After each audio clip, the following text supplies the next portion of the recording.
السلام علیکم ورحمۃ اللہ وبرکاتہ۔ ان الحمد للہ نحمده ونستعینه ونستغفره ونعوذ باللہ من شرور انفسنا ومن سیئات اعمالنا،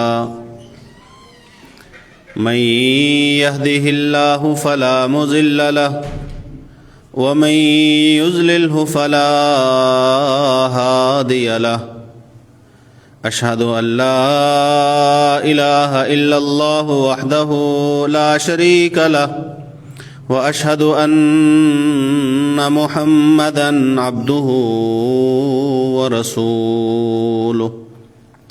يا أيها الذين آمنوا اتقوا الله حق تقاته ولا تموتن إلا وأنتم مسلمون۔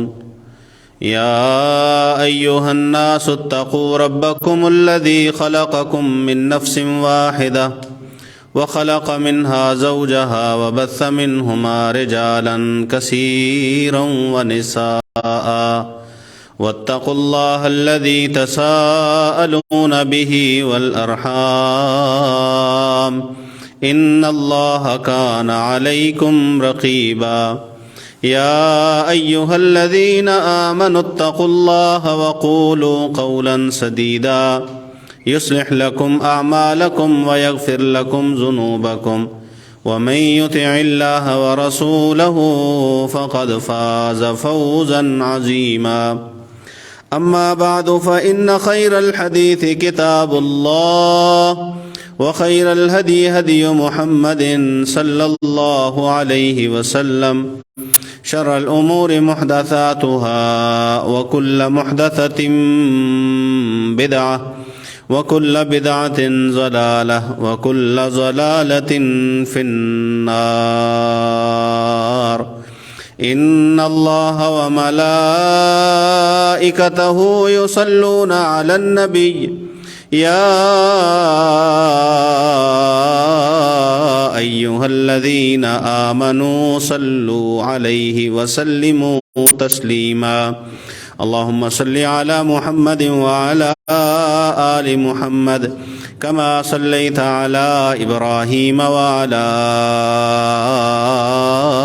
آل إبراهيم إنك حميد مجيد۔ اللهم بارك على محمد وعلى آل محمد كما باركت على إبراهيم وعلى آل إبراهيم إنك حميد مجيد۔ أعوذ بالله السميع العليم وبوجهه الكريم وسلطانه القديم من الشيطان الرجيم، من همزه ونفخه ونفثه۔ بسم الله الرحمن الرحيم۔ إن الذين كفروا وماتوا وهم كفار فلن يقبل من أحدهم ملء الأرض ذهبا ولو افتدى به، أولئك لهم عذاب أليم وما لهم من ناصرين۔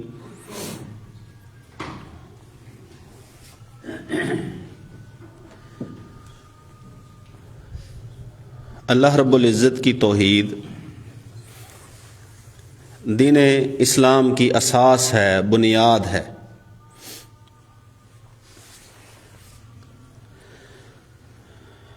اگر اللہ کی توحید میں کوئی نقص اور خامی رہ گئی تو اسلام قبول نہیں ہے۔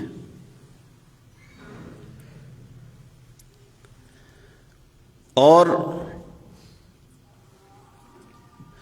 اعمال کی بنیاد بھی، اعمال کا دار و مدار بھی توحید پر ہے۔ توحید ہوگی تو عمل قبول ہوں گے، اگر توحید نہ ہوگی تو کوئی بھی عمل قبول نہیں ہوگا.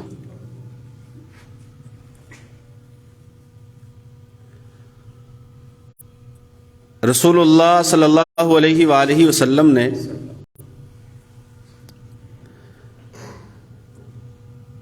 اللہ رب العزت کے بارے میں بات کرتے ہوئے فرمایا کہ اللہ تعالیٰ فرماتے ہیں کہ وہ بندہ جو عمل کرے اور اس عمل میں میرے علاوہ کسی اور کو بھی شریک کر لے تو ترکتہ وشرکہ، پھر اس کا عمل بھی میں چھوڑ دیتا ہوں، اس بندے کو بھی چھوڑ دیتا ہوں، اس کے شرک کو بھی چھوڑ دیتا ہوں، وہ رہے اس کا شرک رہے. عمل میں جب اخلاص نہیں، جب عمل میں توحید نہیں، تو پھر عمل کسی کام کا نہیں. حضرت عمرو بن عاص رضی اللہ تعالی عنہ رسول اللہ صلی اللہ علیہ وآلہ وسلم کے پاس تشریف لائے. آ کر کہا اللہ کے پیغمبر صلی اللہ علیہ وسلم، آپ کو معلوم ہے کہ میرا والد عاص بن وائل کہ میری طرف سے 100 غلام آزاد جنہیں پیسے دے کے خریدا گیا ہو، وہ جو جنگی قیدیوں کی صورت میں آتے تھے اور پھر غلاموں کی صورت میں خریدے جاتے تھے اور بیچے جاتے تھے. آج اس چیز کا تصور نہیں، اس دور میں تھا. اور اسلام نے غلام آزاد کرنے کی فضیلت بھی بتائی ہے. رسول اللہ صلی اللہ علیہ وسلم نے فرمایا، جو بندہ اللہ کی رضا کے لیے غلام آزاد کرے، اللہ وحدہ لا شریک اس غلام کے ہر عضو کے بدلے میں بندے کے ہر عضو کو جہنم سے آزاد فرما دیں گے. غلام آزاد کیا تو جس نے آزاد کیا اللہ اس بندے کو جہنم سے آزاد کر دیں گے. حضرت مالک بن حویرث رضی اللہ تعالی عنہ انہوں نے ارادہ حج فرمایا کہ میں حج پر جاؤں گا. ان کے 100 غلام تھے، انہیں بھی کہا آپ بھی میرے ساتھ حج پہ چلو. یہ بھی اور ساتھ ان کے غلام بھی وہ حج کے لیے بیت اللہ آ گئے، مکہ مکرمہ آ گئے. اور پھر عرفات کے دن یوم عرفہ جو اللہ کے ہاں سب سے محبوب دن ہے اور اس دن اللہ دعائیں قبول کرتا ہے، یوم عرفہ وہ دن ہے کہ جس دن شیطان اس قدر پریشان ہوتا ہے کہ وہ پہلے کبھی پریشان نہیں ہوا ہوتا. اتنا اپنے سر میں مٹی ڈالتا ہے، روتا ہے اور اپنی محنت کو رائیگاں جاتا دیکھتا ہے، چیختا ہے، چلاتا ہے. یہ رسول اللہ صلی اللہ علیہ وسلم نے فرمایا. شیطان بڑا پریشان ہوتا ہے. عرفات میں یوم عرفہ کے دن انہوں نے اپنے سارے غلاموں کو اکٹھا کیا، کہا ادھر جمع ہو جاؤ اور اللہ تعالیٰ سے ہم کلام ہوئے کہ اللہ یہ میرے غلام ہیں، میں ان کا مالک ہوں، میں انہیں تیری رضا کے لیے آزاد کرتا ہوں. اللہ میں تیرا غلام ہوں، تو میرا مالک ہے، تو مجھے جہنم سے آزاد کر دے. تو غلام آزاد کرنے کی ترغیب بھی دلائی رسول اللہ صلی اللہ علیہ وسلم نے اور اس کا اجر بھی بتلایا. اور صحابہ کرام رضوان اللہ علیہم اجمعین وہ رسول اللہ صلی اللہ علیہ وسلم کی باتوں پہ عمل پیرا بھی رہے. غلام آزاد کرنا بڑے اجر اور ثواب کا کام ہے.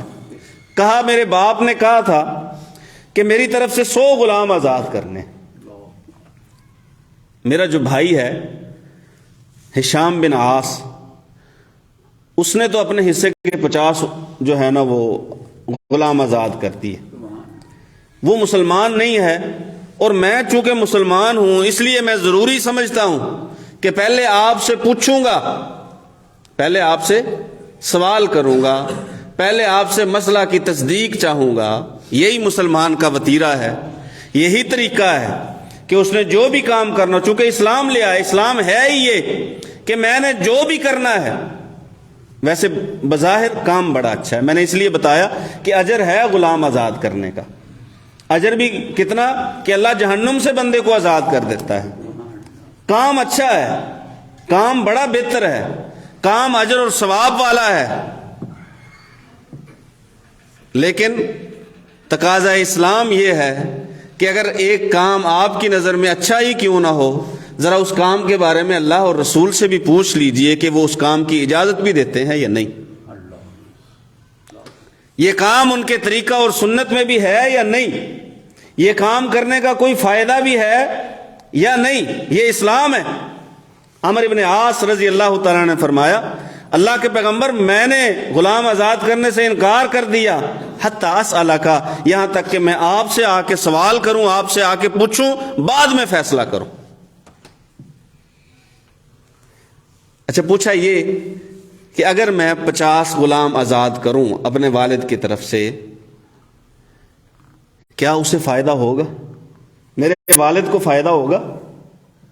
رسول اللہ صلی اللہ علیہ وسلم نے فرمایا، اگر تیرے باپ نے توحید کا اقرار کیا ہوتا، اگر تیرے باپ نے توحید کا اقرار کیا ہوتا تو آپ اس کی طرف سے روزے رکھتے، یا آپ اس کی طرف سے صدقہ کرتے، یا آپ اس کی طرف سے حج کرتے، تو یہ چیز اس کو پہنچنی تھی. لیکن چونکہ اس نے اقرار توحید کیا ہی نہیں، وہ اسلام لایا ہی نہیں ہے، اسلام لائے بغیر حالت کفر میں، حالت شرک میں دنیا سے چلا گیا، اب اس کے لیے جو بھی کیا جائے وہ اسے فائدہ نہیں دے گا. یعنی اگر وہ ایمان والا ہوتا تو اس کی اولاد اس کی طرف سے جو بھی عمل کرتی. اس میں ایک اور بات کی طرف بھی اشارہ ہے کہ نیک والدین حالت ایمان میں اگر دنیا سے چلے جائیں، پیچھے اولاد نیکی کا جو بھی کام کرے وہ ان تک پہنچتا ہے، وہ پہنچایا جاتا ہے. سعد بن عبادہ رضی اللہ تعالی عنہ رسول اللہ صلی اللہ علیہ وآلہ وسلم کے پاس تشریف لائے. کہنے لگے، اللہ کے پیغمبر صلی اللہ علیہ وسلم، میری والدہ فوت ہو گئی ہے، اگر میں اپنی والدہ کی طرف سے کچھ صدقہ کروں کیا میری والدہ کو اس کا فائدہ ہوگا؟ رسول اللہ صلی اللہ علیہ وسلم نے فرمایا، ہاں فائدہ ہوگا، فائدہ ہوگا.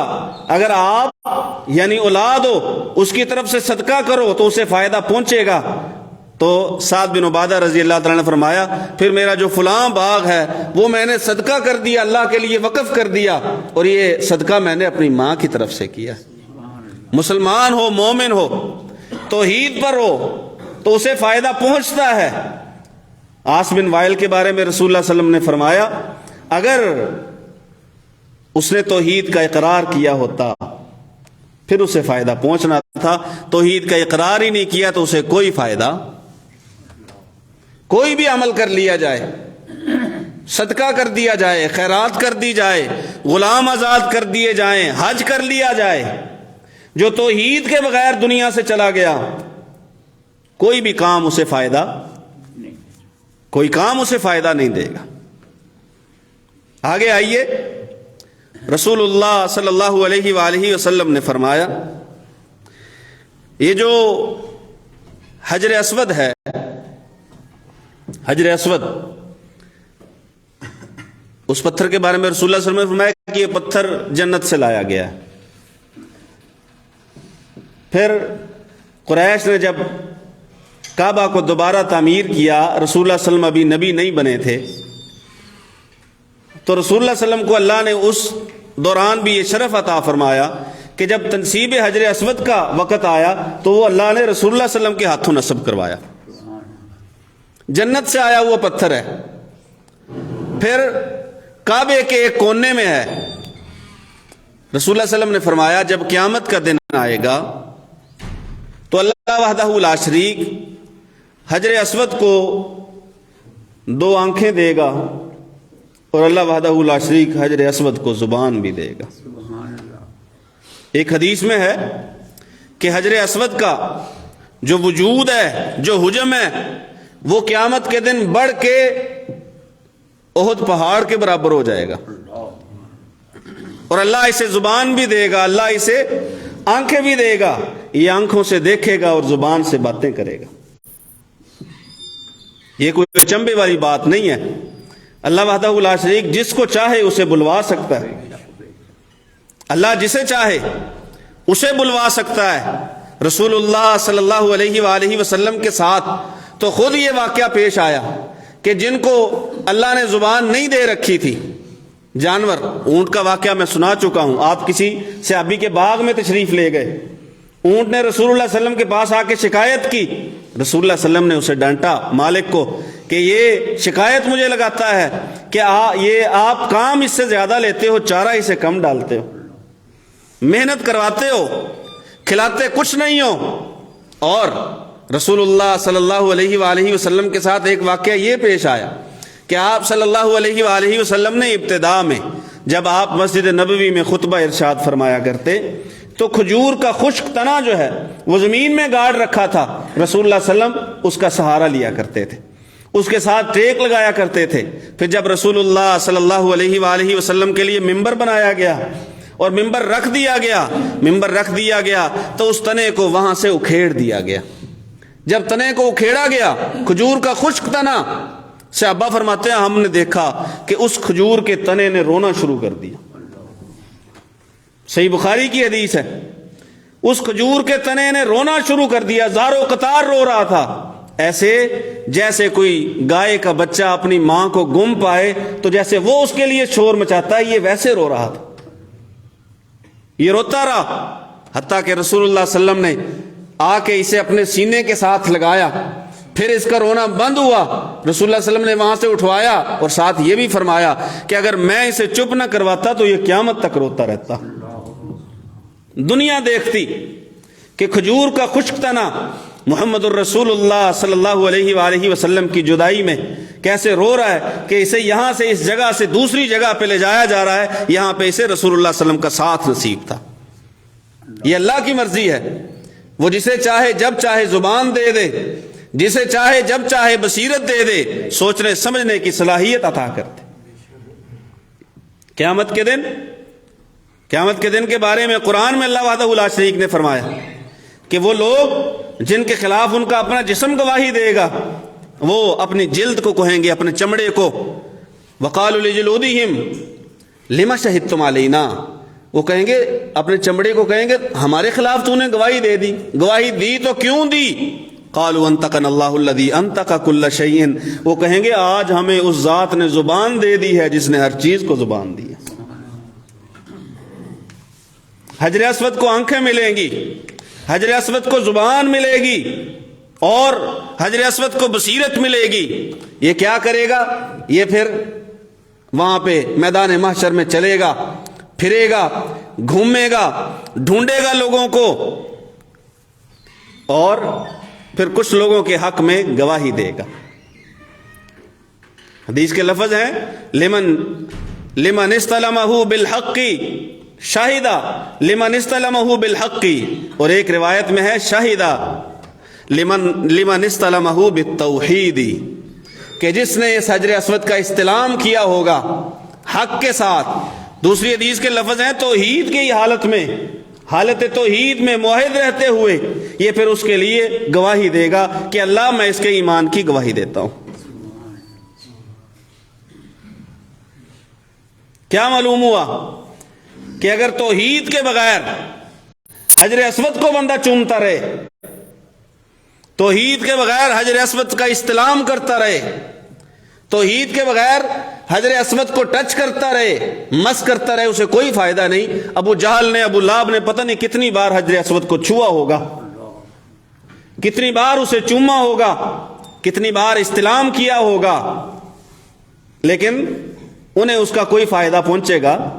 ہر ایک کے لیے نہیں، یہ گواہی ہر ایک کے لیے نہیں، اعمال کا فائدہ ہر ایک کے لیے نہیں، لمن استلمہ بالتوحید، جس نے توحید کے ساتھ اس کا استلام کیا ہوگا اس کے حق میں گواہی دے گا کہ اللہ میں اس کے ایمان کی گواہی دیتا ہوں کہ اس نے حالت توحید میں حق کے ساتھ میرا استلام کیا تھا، لہذا تو اس کے گناہوں کو معاف فرما۔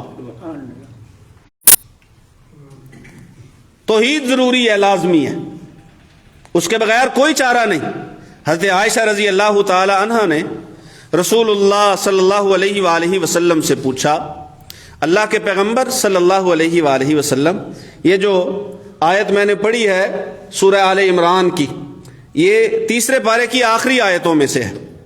ان الذین کفروا وماتوا وہم کفار، وہ لوگ جنہوں نے کفر کیا اور اسی حالت میں ہی مر گئے۔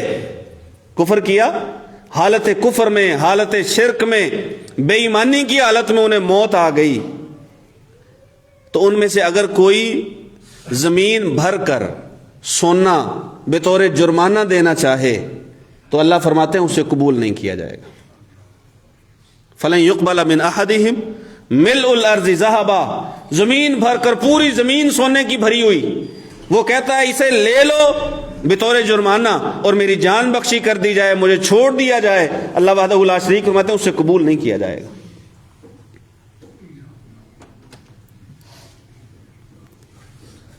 یہ آیت اترنے کے بعد حضرت عائشہ رضی اللہ تعالی عنہ نے رسول اللہ صلی اللہ علیہ وآلہ وسلم سے پوچھا، اللہ کے پیغمبر صلی اللہ علیہ وسلم، عبداللہ بن جدعان کے بارے میں کیا خیال ہے؟ عبداللہ بن جدعان بہت بڑا سخی، مکے کا بہت بڑا سخی، اور تھا بھی قریش میں سے، بلکہ رسول اللہ صلی اللہ علیہ وآلہ وسلم نے اس کا تذکرہ فرمایا۔ عبداللہ بن جدعان کا 2 بار رسول اللہ صلی اللہ علیہ وسلم نے تذکرہ فرمایا۔ ایک بار تو وہ معاہدہ جو رسول اللہ صلی اللہ علیہ وسلم کی نبوت سے پہلے، ابھی رسول اللہ صلی اللہ علیہ وسلم کی عمر 19 برس تھی، وہ معاہدہ جسے حلف الفضول کہا جاتا ہے۔ حلف الفضول، فضول اس لیے کہا جاتا ہے کہ جو 3 بندے اس معاہدے کے محرک بنے، ان میں سے ہر ایک کا نام فضل تھا۔ فضل بن حارث تھا، فضل بن فضالہ تھا، اور ایک اور فضل تھا۔ یہ تینوں فضل تھے جو اس معاہدے کے محرک بنے۔ اس لیے کہا جاتا ہے حلف الفضول کہ جو فضل نامی آدمی ہیں ان کا جو معاہدہ لکھا ہوا ہے، کیا ہوا ہے، ان کی تحریک کے ساتھ جو معاہدہ مارز وجود میں آیا، اس کا نام ہے حلف الفضول۔ وہ سارے اہل مکہ جمع ہوئے عبداللہ بن جدعان کے گھر میں۔ رسول اللہ صلی اللہ علیہ وسلم فرماتے ہیں میں بھی اس وقت وہاں پہ موجود تھا، میں بھی موجود تھا، اور انہوں نے پھر معاہدہ کیا تھا کہ ہر مظلوم کا ساتھ دیا جائے گا، ہر مظلوم کا ساتھ دیا جائے گا، چاہے وہ ہمارے قبیلے سے ہو، ہمارے قبیلے سے نہ ہو۔ ظالم کے خلاف جو ہے کارروائی کی جائے گی، چاہے وہ کسی بھی قبیلے سے تعلق رکھتا ہو۔ اس قسم کی 3-4 شکیں جو ہیں وہ حلف الفضول میں تھی۔ رسول اللہ صلی اللہ علیہ وسلم فرماتے ہیں یہ معاہدہ مجھے اس قدر پسند ہے، اگر کوئی کہے کہ سرخ اونٹ لے لو اور اس معاہدے سے دستبردار ہو جاؤ، میں سرخ اونٹ قبول نہ کرتا، مجھے یہ سرخ اونٹوں سے زیادہ محبوب ہے یہ چیز۔ اور وہ معاہدہ ہوا عبداللہ بن جدعان کے گھر میں۔ دوسری بار تذکرہ جب رسول اللہ صلی اللہ علیہ وسلم نے عبداللہ بن جدعان کا فرمایا، رسول اللہ صلی اللہ علیہ وسلم نے فرمایا عبداللہ بن جدعان نے مکہ سے باہر راستے کے اوپر ایک بہت بڑا پیالہ، بہت بڑی دیگ جو ہے وہ لوہے کی بنائی ہوئی تھی، اور اس میں سے کھانا کبھی ختم ہی نہیں ہوتا تھا، کھانا نہیں ختم ہوتا تھا، جو چاہے اس میں سے جتنا چاہے لے کے چلا جائے، وہیں پہ کھا لے۔ پیالہ کتنا بڑا تھا؟ رسول اللہ صلی اللہ علیہ وسلم نے فرمایا جب ہم بکریاں چرایا کرتے تھے اس پیالے کے سائے میں جا کے بیٹھا کرتے تھے، دھوپ جب ستایا کرتی اس پیالے کے سائے میں جا کے بیٹھا کرتے۔ سخی اتنا کہ لنگر کھلا ہوا، ہر کوئی کھا رہا ہے، لے کے جا رہا ہے، استعمال کر رہا ہے، کسی پہ کوئی پابندی نہیں۔ ہر حج کے موقع پہ، ہر ایک حج کے موقع پہ ہر سال عبداللہ بن جدعان حاجیوں کو کھانا کھلانے کے لیے 1000 اونٹ ذبح کیا کرتا تھا۔ کھانا کھلانے کے لیے 1000 اونٹ ذبح کیا کرتا، حاجیوں کو کھانا کھلاتا اور حاجیوں کو کپڑے لے کے دیا کرتا تھا، انہیں تحائف دیا کرتا تھا۔ حضرت عائشہ رضی اللہ تعالی عنہ نے پوچھا اللہ کے پیغمبر عبداللہ بن جدعان یتیموں کا خیال رکھتا، مسکینوں کا خیال رکھتا، صلہ رحمی کرتا، سخاوت کرتا، کیا اسے بھی اس سارے کیے ہونے کا کوئی فائدہ نہیں؟ اس نے جو کیا ہے، جو اس نے عمل کیے ہیں، اسے کوئی فائدہ نہیں ہوگا؟ یا کچھ فائدہ ہوگا؟ جو اس نے کام کیے ہیں، اتنے اچھے کام اس نے کیے ہیں، کچھ فائدہ ہوگا؟ رسول اللہ صلی اللہ علیہ وسلم نے فرمایا کہ مسئلہ یہ ہے کہ جس بندے نے اللہ پر ایمان نہیں لایا، جو بندہ آخرت پر ایمان نہیں لایا، جو بندہ مخلوق کو اور اللہ کی صفات کو ایک جیسا سمجھتا رہا، مخلوق کی صفات کو، اللہ کی صفات کو ایک جیسا سمجھتا رہا، جس کا عقیدہ یہ ہو کہ جیسے اللہ سنتا ہے ویسے ہی اللہ کی مخلوق بھی سنتی ہے، ہر جگہ سے، ہر وقت، ہر طرح، جیسے وہ ضرورتیں پوری کر سکتا ہے ویسے مخلوق بھی۔ اس نے لات سے، منات سے، عزا سے امیدیں وابستہ کر رکھی تھیں۔ یہ بندوں کے نام پہ بتوں کے نام رکھے ہوئے تھے، نیک لوگوں کے نام پہ بتوں کے نام رکھے ہوئے تھے کہ مخلوق سے امیدیں وابستہ کیے ہوئے تھا، اور اس نے کبھی ایک بار بھی نہیں کہا رب اغفر لی خطیئتی یوم الدین، اللہ میرے گناہوں کو آخرت کے دن بخش دینا، ایک بار بھی نہیں کہا، ایک بار بھی نہیں کہا۔ اللہ پر ایمان کا تذکرہ ہی نہیں، آخرت پر ایمان کا تذکرہ ہی نہیں۔ جب ایمان نہیں ہے، جب، اور آخرت پر ایمان جو ہے یہ توحید کا لازمی جز ہے، ایمان کا جز ہے۔ اگر کوئی ایمان نہیں لایا آخرت پر تو اسے اس کے ایمان لانے کا کوئی فائدہ نہیں ہوگا۔ اگر وہ یہ نہیں مانتا کہ مر کے دوبارہ اٹھنا ہے، اللہ کے حضور پیش ہونا ہے، اللہ کے حضور سوال جواب ہونے ہیں، اسے اس کے ایمان کا کوئی فائدہ نہیں۔ تو رسول اللہ صلی اللہ علیہ وسلم نے اسی طرف اشارہ کیا کہ اگر ایک بار اس نے کہا ہوتا نا اللہ پر ایمان لا کے اللہ میرے گناہوں کو، میری غلطیوں کو معاف کرنا، پھر تھا کہ کچھ ہو جاتا۔ جب وہ ایمان لایا ہی نہیں ہے اسے اس کی نیکیوں کا کوئی فائدہ نہیں، جتنی مرضی کوئی نیکیاں کر لے، جتنی مرضی سخاوت کر لے، توحید نہیں ہے، اسلام نہیں ہے، رسول اللہ صلی اللہ علیہ وسلم کی رسالت کا اقرار نہیں ہے، آخرت پر ایمان نہیں ہے، اسے اس کی نیکیوں کا کوئی فائدہ ہونے والا، اسے نیکیوں کا کوئی فائدہ ہونے والا نہیں ہے۔ اور اللہ وحدہ لا شریک نے جنگ احد کے بعد ایک آیت نازل فرمائی جس میں جنگ احد کے حالات کا تذکرہ کیا۔ اس میں آیت کا ایک ٹکڑا ہے لیس لک من الامر شیء او یتوب علیہم او یعذبہم فانہم ظالمون۔ یہ آیت کا ترجمہ سننے سے پہلے آیت اتری کیوں آپ دیکھیے۔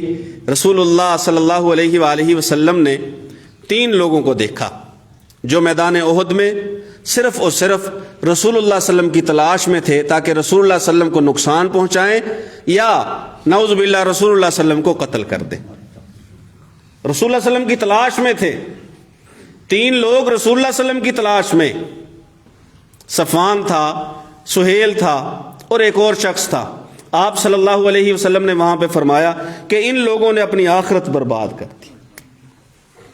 اب ظاہر ہے ان کے سامنے سے کوئی بندہ گزر جاتا وہ اسے کچھ نہ کہتے، اسے چھیڑتے ہی نہ، اس پہ حملہ آور نہ ہوتے، صرف رسول اللہ صلی اللہ علیہ وسلم کی طاق میں تھے، اور رسول اللہ صلی اللہ علیہ وآلہ وسلم پہ حملہ بھی کیا۔ رسول اللہ صلی اللہ علیہ وسلم کا سر مبارک بھی زخمی ہوا۔ تو اللہ کے پیغمبر صلی اللہ علیہ وآلہ وسلم نے فرمایا کہ ان لوگوں نے اپنی آخرت برباد کر دی۔ آیت اتری لیس لک من الامر شیء، کسی کی آخرت کا جو حساب ہے اس کا اختیار آپ کے پاس نہیں ہے۔ قرآن اٹھائیے اور جا کے ترجمہ پڑھ لیجئے کہ کسی کی آخرت سنوارنے کا، آخرت بنانے کا جو اختیار ہے وہ آپ کے پاس نہیں ہے۔ کسے کہا جا رہا ہے؟ مخاطب کر کے رسول اللہ صلی اللہ علیہ وآلہ وسلم کو۔ اگر کچھ ہوتا اختیار تو کائنات میں ایک واحد ہستی محمد الرسول اللہ صلی اللہ علیہ وسلم ہے جنہیں اللہ اختیار عطا فرماتا۔ واحد ایک ہستی جو محبوب بھی ہے، جو مقرب بھی ہے، جو خاتم الانبیاء بھی ہے۔ اللہ کو کائنات میں محمد صلی اللہ علیہ وسلم سے زیادہ محبوب کوئی نہیں۔ ہم نے اختیارات، وہ اللہ کہتا ہے آپ کو بھی نہیں ہے، ہم نے اوروں میں بانٹ دیے۔ ہم نے کہا یہ تھوڑا سا نیک بندہ ہے، یا ایک تھوڑا سا نیک بندہ تھا جو گزر گیا، یا زیادہ نیک بندہ تھا جو گزر گیا، پتہ نہیں یہ بھی کچھ کر سکتا ہے، اس کے پاس بھی کچھ اختیار ہے؟ ہرگز کوئی اختیار نہیں۔ اگر اللہ کے سوا کسی اور میں اختیار مانا جائے گا، تسلیم کیا جائے گا، یہ شرک ہے۔ اگر بندہ اس بات پہ پکا ہو جائے کہ اختیار صرف اور صرف اللہ کے پاس ہے، مثلا اولاد دینے کا اختیار صرف اللہ کے پاس ہے، کیا وہ جائے گا کہیں اور پہ کسی اور کی منتیں کرنے جائے گا کہ مجھے اولاد دے دو، مجھے بچہ دے دو؟ ہرگز نہیں، کسی کے پاس کوئی اختیار نہیں ہے۔ توحید یہ ہے کہ اے پیغمبر صلی اللہ علیہ وآلہ وسلم، لیس لک من الامر شیء، اختیار آپ کے پاس نہیں ہے۔ اچھا، یہی تین بندے فتح مکہ کے دن لوگوں نے دیکھا کہ یہ رسول اللہ صلی اللہ علیہ وسلم کے سامنے بیٹھے ہیں اور کلمہ توحید کا اقرار کر رہے ہیں۔ توحید ہے تو پھر انعام کیسا؟ رسول اللہ صلی اللہ علیہ وسلم کے پاس ایک شخص آیا، اس نے کہا اگر میں آپ پہ ایمان لاؤں اور جا کے کافروں سے لڑوں کیا ملے گا؟ رسول اللہ صلی اللہ علیہ وسلم نے فرمایا اللہ کی جنت ہے تیرے لیے۔ وہ ایمان لایا، نہ کوئی نماز پڑھی، نہ روزہ رکھا، جا کے لڑا، شہید ہوا۔ بس اتنے سے وقت کا تذکرہ رسول اللہ صلی اللہ علیہ وسلم نے فرمایا اس کا۔ رسول اللہ صلی اللہ علیہ وسلم نے فرمایا نہ نماز پڑھی نہ روزہ رکھا، لیکن اللہ وحدہ لا شریک نے اسے جنتوں کا وارث بنا دیا۔ اعمال کے ڈھیر ہوں، ایمان اور توحید نہ ہو، عمل کسی کام کا نہیں۔ عمل تھوڑے ہوں، عمل صرف فرائض ہوں، عمل مختصر ہوں، لیکن ایمان اور توحید پہ بندہ قائم ہو تو وہ پھر عمل تھوڑا بھی ہو تو اللہ کے ہاں قابل قبول ہے۔ اللہ سے دعا ہے اللہ سن سمجھ کر عمل کی توفیق نصیب فرمائے۔ وما علیہ۔